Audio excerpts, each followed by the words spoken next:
Bumili tayo ng halaman, guys. Ayan. Ito yung halaman na gusto ko.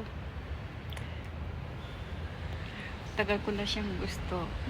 Nabili ko rin kasi wala akong time para bumili. Meron akong time ngayon, kaya ayan. Dalhin natin sa loob ng bahay, sa taas. Third floor tayo, guys. Dinala ko siya. Ayan. See you at the room.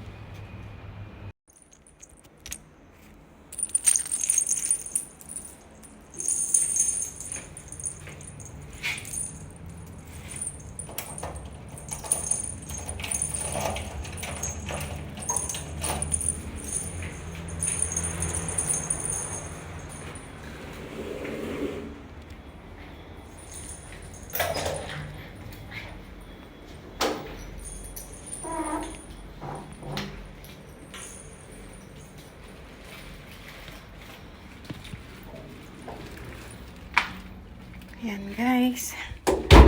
Sa bahay na tayo. Ay na. Nabili ko rin yung gusto kong halaman. Nabili ko rin yung gusto kong halaman, guys. We are now at home. Sarado na natin ang ating kabintinaan. Hindi tayo kasi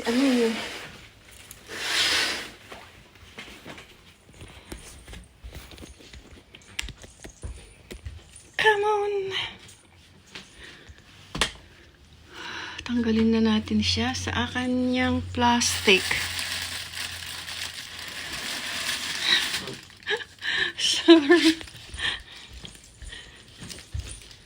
Ayan, guys. Nauwi ko na siya. Oh, dinandyan na sa bahay. Welcome to my house. Diba? Saan natin siya ipupwesto? Doon, sa may manika. Doon siya sa may manika. Para nang sa ganun, may magkabuhay.